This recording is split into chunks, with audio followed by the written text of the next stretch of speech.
বাংলাদেশে কিন্তু সম্প্রতি বেশ বড় একটা ক্ষমতার পালাবদল ঘটে গেছে আর এর সাথে সাথেই গঠিত হয়েছে নতুন এক সরকার। কিন্তু এই যে এত বড় একটা পরিবর্তন, এর পিছনের আসল গল্পটা কি? চলুন আজ সেটাই একটু বিস্তারিতভাবে জেনে নেওয়া যাক। ভাবুন তো একবার, একদিকে প্রায় 2 দশকের নির্বাসন শেষে ফিরে আসা একজন নেতা, আর অন্যদিকে রাজপথের আন্দোলন থেকে উঠে আসা ছাত্রনেতারা সরাসরি যোগ দিচ্ছেন সরকার পরিচালনায়। এই যে নতুন মন্ত্রিসভা, এর আসল চেহারাটা ঠিক কেমন? কি বার্তা দিচ্ছে এই নতুন বিন্যাস? চলুন বিশ্লেষণ করে দেখা যাক। আসলে তো সবকিছুর শুরু হয়েছিল 2024 সালের জুলাই মাসের সেই ছাত্র জনতার গণ অভ্যুত্থান দিয়ে। এরপর প্রায় 1.5 বছরের মতো একটা অন্তর্বর্তীকালীন সরকার দেশ চালিয়েছে, আর সবশেষে এই বছরের ফেব্রুয়ারিতে সাধারণ নির্বাচনের মধ্য দিয়ে ক্ষমতায় এসেছে বর্তমান সরকার। আর এই নির্বাচনের মধ্য দিয়েই প্রায় 2 দশক পর আবার রাষ্ট্রীয় ক্ষমতায় ফিরল বাংলাদেশ জাতীয়তাবাদী দল বা বিএনপি। আর এই পুরো দলটির নেতৃত্বে আছেন দীর্ঘ নির্বাসন থেকে ফিরে আসা একজন নেতা।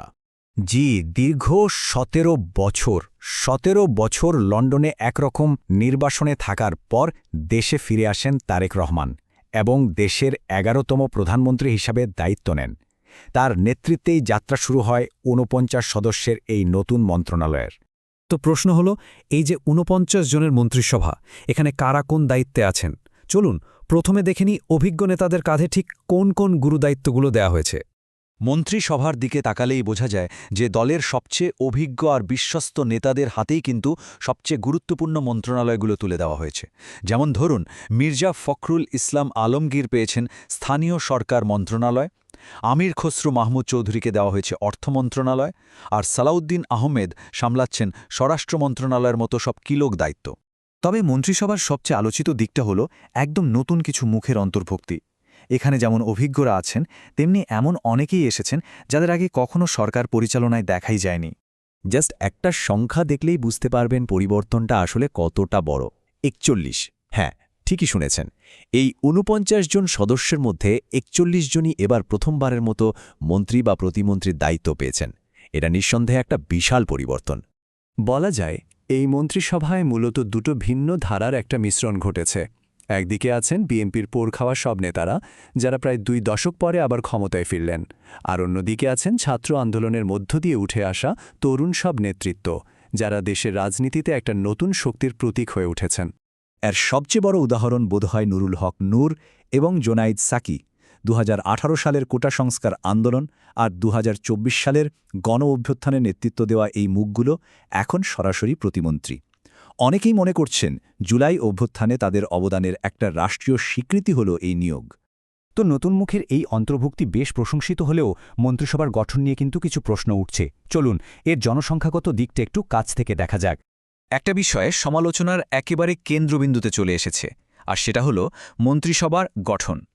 বলা হচ্ছে এর গাণিতিক বাস্তবতা একটি স্পষ্ট লিঙ্গ এবং ধর্মীয় ভারসাম্যহীনতা চোখে পড়ার মতো। যেমন ধরুন, নারী প্রতিনিধিত্বের কথা যদি বলি, 49 জনের এত বড় একটা মন্ত্রিসভায় নারী সদস্য সংখ্যা মাত্র 3 জন। এটাকে যদি শতাংশের হিসেবে দেখি, তাহলে ব্যবধানটা আরও পরিষ্কার হয়ে যায়। মন্ত্রিসভার 94% পুরুষ, আর নারী প্রতিনিধিত্ব মাত্র 6%। একইভাবে ধর্মীয় সংখ্যালঘুদের প্রতিনিধিত্বের দিকে যদি তাকাই, তাহলে দেখা যায় যে দেশের সবচেয়ে বড় সংখ্যালঘু সম্প্রদায় থেকে মন্ত্রী হয়েছেন মাত্র একজন। দেশের মোট জনসংখ্যার সাথে তুলনা করলে এই ঘাটতিটা কিন্তু আরও প্রকট হয়ে ওঠে। যেখানে দেশের মোট জনসংখ্যার প্রায় 8% হিন্দু সম্প্রদায়ের, সেখানে মন্ত্রিসভায় তাদের প্রতিনিধিত্ব মাত্র 2%-এর মতো। তো এতক্ষণের এই পুরো বিশ্লেষণ থেকে আমরা ঠিক কোন কোন গুরুত্বপূর্ণ বিষয়গুলো পেলাম? চলুন এক নজরে আরেকবার দেখে নিই। তাহলে পুরো বিষয়টাকে আমরা মূলত 3টে ভাগে ভাগ করতে পারি। প্রথমত, বিএনপির ঐতিহাসিক প্রত্যাবর্তন। দ্বিতীয়ত, অভিজ্ঞ আর নতুন প্রজন্মের নেতাদের এক বিরল সমন্বয়। আর তৃতীয়ত, এই মন্ত্রিসভা কতটা অন্তর্ভুক্তিমূলক হয়েছে সেই প্রশ্ন।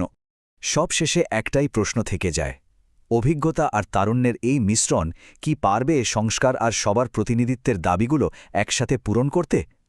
ভবিষ্যতে চ্যালেঞ্জ মোকাবেলায় এই নতুন মন্ত্রিসভা কতটা সফল হবে সেটা কিন্তু সময়ই বলে দেবে।